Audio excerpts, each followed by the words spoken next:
मरवा साहब बहुत शुक्रिया आपने वक्त दिया।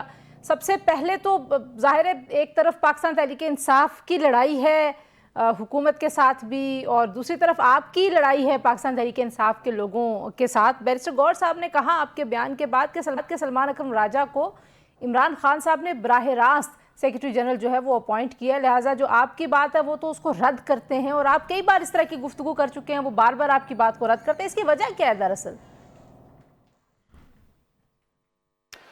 मेरा ख्याल है इस इशू पे मुझे मज़ीद बोलने की इजाज़त जो है नहीं है, क्योंकि अली अमीन ख़ान, बैरिस्टर गौहर साहब और अली मोहम्मद ख़ान जो मेरे दोस्त हैं, उन्होंने मुझे इस पे मज़ीद बात से मना किया है। तो लिहाजा जो हुआ सो हुआ, मैं इस पे मज़ीद बात तब तक नहीं करूँगा जब तक कोई मेरे ख़िलाफ़ बयान जारी नहीं करता। तो खान साहब से मुलाकात भी करने का आप कह रहे थे, तो मुलाकात आपकी हुई हालिया दिनों में? कोई मुलाकात का कोई इम्कान है? मेरा ख्याल है कि मैं 2-3 दिनों में उनसे मिलूंगा। अच्छा, आज एक न्यूज़ ग्रुप ने खबर लगाई ज़राए के मुताबिक कि आपको मैसेज भेजा गया इमरान खान साहब की जानिब से और उन्होंने नागवारी का इजहार किया जो आपने गुफ्तगू की है। कुछ ऐसा आपके इल्म में आया? देखिए, कोई अगर मेरे खिलाफ बात करेगा तो जवाब तो मैं दूंगा। अब किसी को अच्छा लगे न लगे, लेकिन जवाब के हक से कोई मुझे महरूम नहीं कर सकता। अच्छा मरवत साहब, जो दूसरा मामला है ज़ाहिर है वो आज ख्वाजा आसिफ साहब ने एक बयान दिया। उन्होंने कहा कि खान साहब की ट्वीट्स जिनका जिक्र आपने भी किया था और आपने कहा था कि शायद उसकी वजह से मामला थोड़े से डीरेल हुए हैं, जो मुज़ाकरात बड़े अच्छे नज़र आ रहे थे। तो आज ख्वाजा साहब ने कहा जी कि उस ट्वीट्स के बाद जो मुज़ाकरात हैं वो एतमाम हुज्जत हैं। असद कैसर साहब ये कहते हैं कि मरीम नवाज साहिब और ख्वाजा आसिफ साहब चाहते ही नहीं हैं कि मुज़ाकरात जो हैं वो कामयाब हों। आप आज जब मैं आपसे बात कर रही हूँ, इस वक्त तक जो मुज़ाकराती अमल जहाँ पे पहुँचा और जहाँ पे खड़ा है, आप इसको कैसे देखते हैं?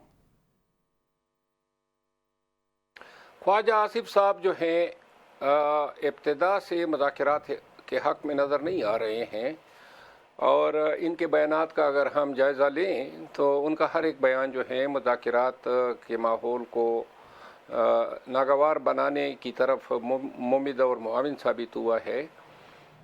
लेकिन मेरा ख्याल ये है कि जब मियां नवाज शरीफ साहब ने एलाइज पीपल पार्टी वगैरह से मिल के कमेटी बना दी, तो इसके बाद उनकी नीयत तो यही है कि मुज़ाकरात हो, मुज़ाकरात मुल्क को कौम की ज़रूरत है।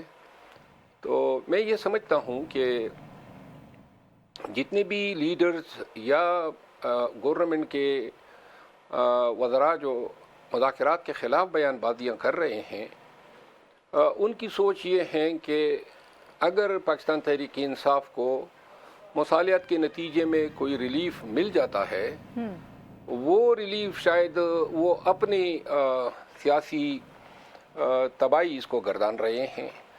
यही सोच मुझे नज़र आ रही है। लेकिन आपने भी सुना होगा, बहुत सारी खबरें हैं पाकिस्तान तहरीक इंसाफ के जो लोग भी जाते हैं अडियाला, वो बाहर आके दावा करते हैं कि कोई डील ऑफ़र हो रही है। कभी नथिया गली की बात होती है, कभी खैबर पख्तूनख्वा में उनको ठहराने की बात होती है, कभी बनी गाला, कभी ज़मान पार्क। अभी बैरिस्टर अकील आपसे पहले हमसे बात कर रहे थे, उन्होंने कहा कैटेगोरिकली कि कोई ऐसी ऑफ़र जो है वो हुकूमत की तरफ से नहीं दी जा रही पाकिस्तान तहरीक इंसाफ को, ये उनकी ख्वाहिश है। आपके इल्म में कोई ऐसी बात है कि कौन ये ऑफ़र कर रहा है, क्यों ये इतने सारी जगहों का जिक्र बार बार हो रहा है, और डील का जिक्र भी इनफैक्ट क्यों हो रहा है?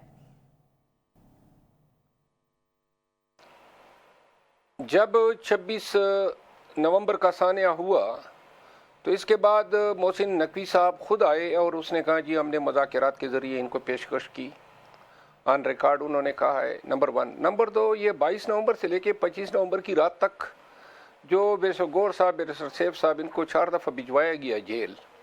इनको तैयारा फराम किया वज़ीर दाखिला ने, और ये 4 दफ़ा जेल में किस लिए भिजवाया गया?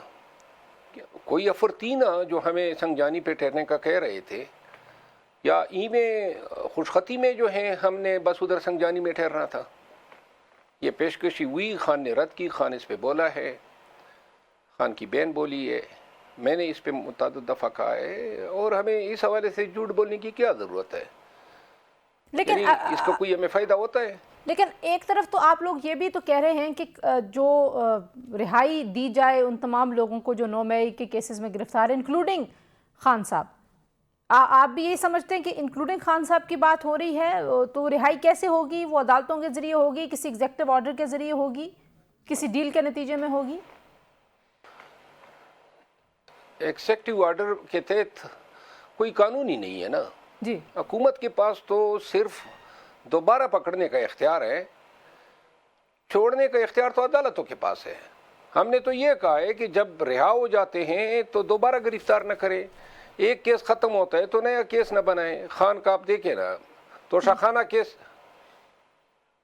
تو خان کا آپ دیکھیں توشہ خانہ کیس آیا تو توشہ خانہ جب فیصلہ ہونے کے قریب آیا تو انہوں نے سائفر کیس شروع کیا۔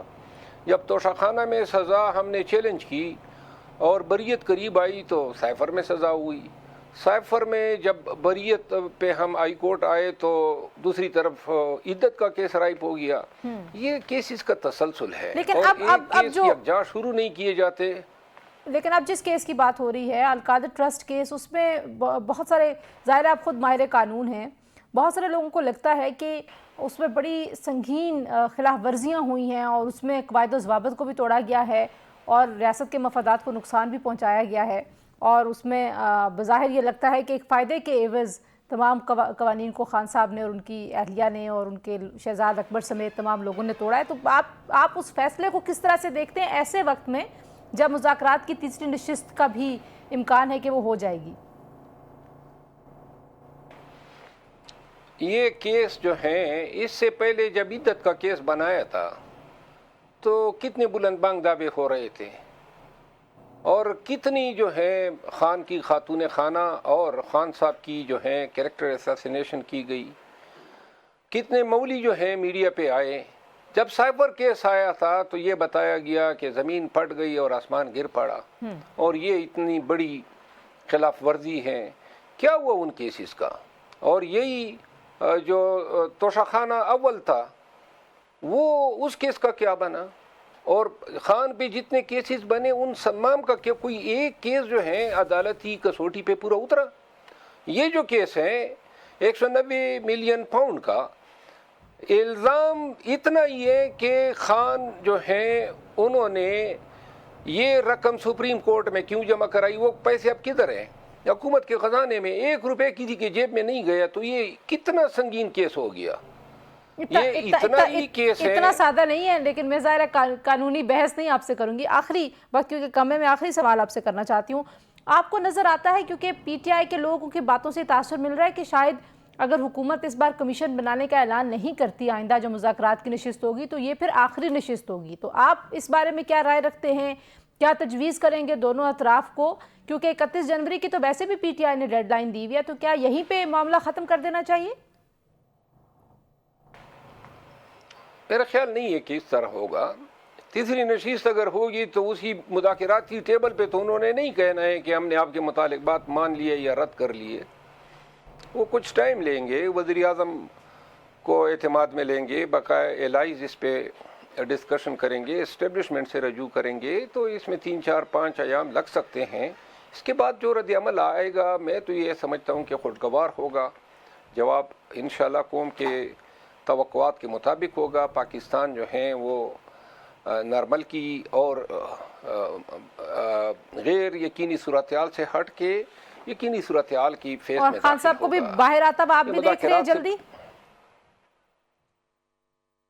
سیاسی دیکھیں، خان صاحب کی رہائی ہم نے ان سے نہیں مانگی ہے، ہم نے یہ کہا ہے نئے کیسز میں گرفتاریاں نہ کرے، وہ تو ان کے بس میں ہے۔